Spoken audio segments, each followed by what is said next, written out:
മൂന്നാം ഊഴം ഉറപ്പിക്കാൻ പിണറായി, തമ്മിലടിച്ച് കുലം മുടിക്കാൻ കോൺഗ്രസ് നേതാക്കൾ.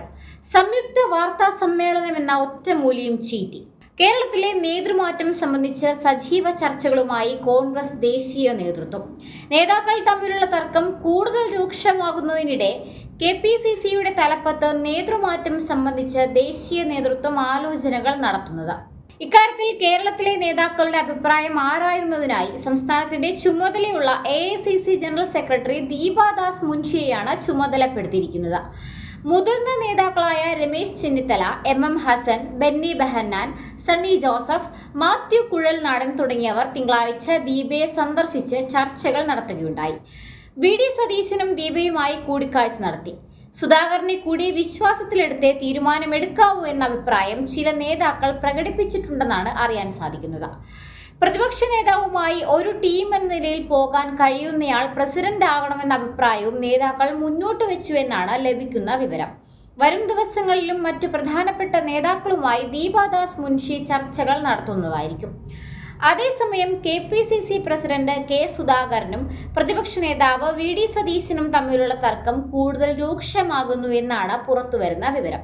KPCC പ്രസിഡന്റ് K സുധാകരനും പ്രതിപക്ഷ നേതാവ് VD സതീശനും ഇന്നലെ നടത്താൻ തീരുമാനിച്ച സംയുക്ത വാർത്താ സമ്മേളനവും നടന്നില്ല. ദീപാദാസ് മുൻഷിയുടെ സാന്നിധ്യത്തിൽ ഇരുവരും ഒരുമിച്ച് ഇന്നലെ രാവിലെ വാർത്താ സമ്മേളനം നടത്താനായിരുന്നു നേരത്തെ തീരുമാനിച്ചിരുന്നത്. നേതാക്കൾ തമ്മിൽ അകൽച്ചയുണ്ടെന്ന പ്രചാരണത്തിന് തടയിടുന്നതിന് വേണ്ടിയാണ് സംയുക്ത പത്രസമ്മേളനം എന്ന നിർദ്ദേശം ദീപ മുന്നോട്ട് വെച്ചത്. എന്നാൽ അതിന് നേതാക്കൾ തയ്യാറായില്ല. AICC സെക്രട്ടറി PV മോഹൻ കൊച്ചിയിൽ വാഹനാപകടത്തിൽപ്പെട്ടതിനാൽ K സുധാകരൻ അടക്കമുള്ളവർ അങ്ങോട്ട് പോയതിനാൽ പത്രസമ്മേളനം ഒഴിവാക്കിയെന്നാണ് ഔദ്യോഗിക വിശദീകരണം. ഇന്ന് K സുധാകരൻ മാധ്യമങ്ങളോട് വിശദീകരിച്ചതും ഇക്കാരണം തന്നെയാണ്.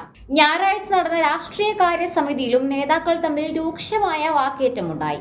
നിലവിലുള്ള 21 സീറ്റുകൾക്ക് പുറമെ 63 നിയമസഭാ മണ്ഡലങ്ങളിൽ ജയസാധ്യതയുണ്ടെന്നും അതിന് ചുമതലക്കാരെ നിശ്ചയിച്ചുവെന്നും സതീശൻ പറഞ്ഞു. സതീശന്റെ അഭിപ്രായത്തിന് യോഗത്തിൽ സ്വീകാര്യതയുണ്ടായതാണ് നേതാക്കൾ തമ്മിലുള്ള ഏറ്റുമുട്ടലിന് കാരണമായത്. ഏതു വേദിയിലാണ് ഇക്കാര്യം ചർച്ച ചെയ്തതെന്ന് ചോദിച്ച AP അനിൽകുമാറും ശൂരനാട് രാജശേഖരനുമാണ് എതിർപ്പുയർത്തിയത്. എന്നാൽ ചെയ്യുന്ന കാര്യത്തിന്റെ ഉദ്ദേശശുദ്ധി മനസ്സിലാക്കാതെയാണ് വിമർശനമെന്നായിരുന്നു സതീശന്റെ മറുപടി. കുറ്റപ്പെടുത്തൽ രൂക്ഷമായതോടെ എല്ലാവരെയും ഒരുമിച്ച് കൊണ്ടുപോവുകയാണ് തന്റെ ദൗത്യമെന്നും അതിനു കഴിയുന്നില്ലെങ്കിൽ ചുമതല ഒഴിഞ്ഞേക്കാമെന്നും Deepa AICC general secretary KC വേണുഗോപാലിനോട് പറയുകയുണ്ടായി. ലീഡർഷിപ്പ് ലയബിലിറ്റിയാണ് പാർട്ടി നേരിടുന്നതെന്ന ആക്ഷേപം ഉന്നയിച്ച ഷാഫി പറമ്പിലും വിമർശനം നേരിടേണ്ടി വന്നു.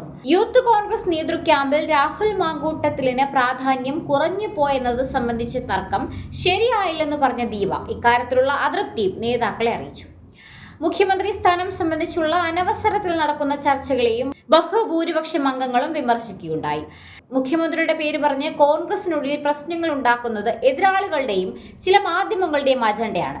അതിൽ വീഴരുതെന്നും ജനം സർക്കാരിനെതിരാണെന്നും വരുന്ന തിരഞ്ഞെടുപ്പിൽ നേട്ടമുണ്ടാകാൻ കോൺഗ്രസിന് ഒറ്റക്കെട്ടായി നിൽക്കണമെന്നും നേതാക്കൾ അഭിപ്രായപ്പെട്ടു. കോൺഗ്രസിനുള്ളിൽ കാര്യങ്ങളൊന്നും അത്ര ശുഭകരമല്ലെന്നും LDFിൽ നിന്നും ഭരണം തിരിച്ചുപിടിക്കുക അത്ര എളുപ്പമല്ലെന്നുമുള്ള ആശങ്കകളാണ് ഭൂരിപക്ഷം കോൺഗ്രസ് നേതാക്കന്മാരും പങ്കുവയ്ക്കുന്നത്.